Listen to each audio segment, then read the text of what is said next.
Hindi ka na gumagawa ng vlog? Hindi ko na nakikita yung mga video mo sa YouTube. Sayang naman yung sinimulan mo kung hindi mo ipagpapatuloy. Nadelete mo ba yung YouTube channel mo? Siguro nakabuntis ka. Nawala ka kasi bigla.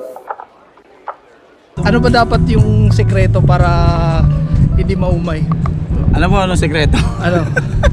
Marahil nung nagsisimula pa akong mag-vlog, puno ng pag-asa at inspirasyon ang gusto kong ibahagi tungkol sa inyo sa mga kaganapan at karanasan dito sa abroad. Maraming mga kwento na nais ikwento, mga alaala na nais ibahagi. Pero pagdating ng panahon, maraming nagbago na mga prioridad. Ang mga simpleng bagay tulad ng pagpapahinga, pagkakaroon ng oras para sa sarili, at lalong-lalo na yung paglaan ng panahon sa mga mahal sa buhay ay naging mas mahalaga sa akin. Dumating kasi ako sa punto na gusto ko na lang humilata sa kama. Dahil na din sa pagod, stress at pressure mula sa trabaho, kaya nawawalan na ako ng gana or energy para mag-vlog. Hindi na rin kasi katulad ng dati na masaya. Puro tawanan, puro kulitan kasama ang mga kaibigan. Lahat kasi ng mga naging kasama natin dito sa YouTube at kahit ako man, naging abala na talaga sa trabaho at ibang responsibilidad sa buhay. Ganun talaga siguro pag nagkakaedad na. Minsan, yung mga nakahiligan natin na isasangtabi na lang kasi marami tayong ginagawa. Yung iba naman nagbago ang kanilang mga interes at napokus sila sa ibang bagay na para sa kanila mas mahalaga. Kaya hindi na natin masisisi ang bawat isa bakit hindi natin nagagawa yung mga gusto natin. Sekreto lang naman, di ba, sa enjoy mo lang. Okay. Ano lang naman tayo para nag-enjoy ka lang sa ginagawa mo. Oo. Kahit ako nga, once a week na lang ako nag-upload sa YouTube, di ba? Kasi yun nga yung sinasabi Sayang ko. kasi, naumpisa mo na. Oo. Baka mawala yung YouTube. Oo, sayang naman yung Sayang naman $100. pinagod mo.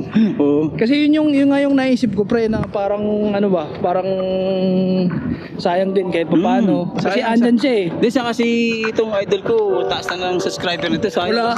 Di kaya nga gusto ko ibalik. Nasa 500k subscriber na to, going 1M na Kasi to. nga- 1M subscriber kasi na to, nga ang mga Bisayan.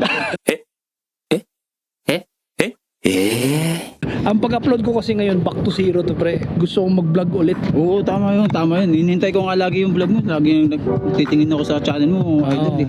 Idol. Idol. Idol. Wala kang upload. Sabi ko, walang upload ng idol ko. Pabihira naman nangyari dito.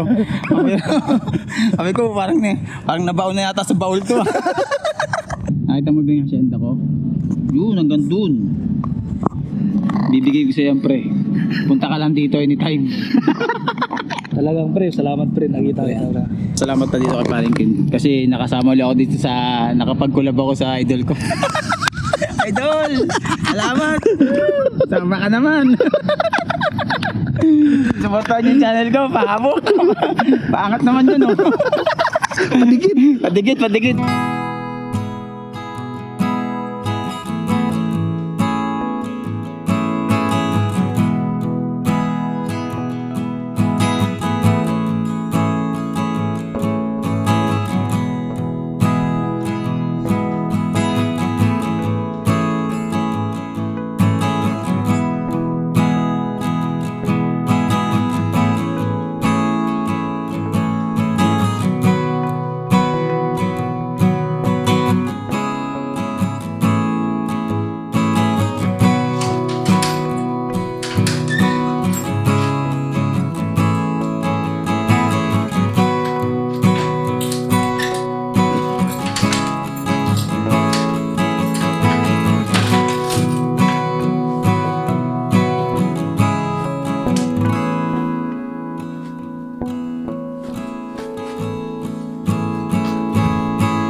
Init!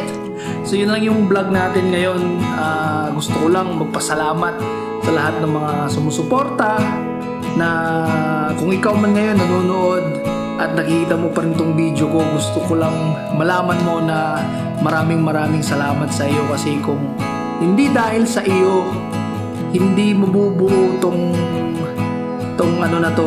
kagustuhan na makapag-vlog ako ulit. Kaya sana bigyan tayo ng magandang pagkakataon na makapag-vlog ng tuloy-tuloy kahit konti lang tayo dito, kahit konti lang yung nakakaalam sa ating YouTube channel, basta masaya tayong dalawa, yun ang pinaka-importante. At gusto ko lang din magpaumanhin sa mga naniwala sa simula, yung tawag doon, yung parang na ano natin sila, hindi natin na-meet yung expectation nila. Paumanhin po, kaya pasensya po. Pero sana masaya pa rin po ang lahat at nag-e-enjoy sa mga kanya-kanya nating hinaharap sa ating mga buhay-buhay. Kaya kung asan ka man ngayon, maraming salamat.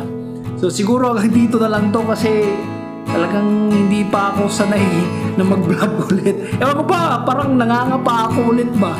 Kasi hindi kasi tulad talaga dati na sadyang siguro dahil nasanay din kasi ako na marami akong kasama, mas na-enjoy ko kasi yung pagbablog pag madami kami. Pero pag yung ako lang minsan mag-isa, parang naboboring ba ako?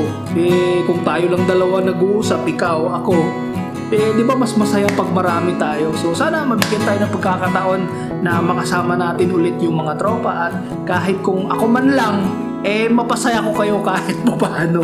Kaya huhukayin ko yung mga idea dito sa aking utak para magkaroon tayo ng mga pwedeng i-content dito ulit sa YouTube. And kung trip mo akong mag-vlog or mag-video dito, tulungan mo ako na kung ano yung magandang content. Ayan. Sana kahit paano nagustuhan niyo tong vlog natin ngayon. Paano ba yan? Gusto ko kasi munang maligo sa bathtub. Tapos yung maraming ice kasi talagang sobrang napakainit dito ngayon. So ito, na-miss ko tong outro na to kaya sasabihin ko, ewan ko kung awkward or masaya. Kimner Bisayan ako, taga Samal, OFW sa Kuwait. Peace!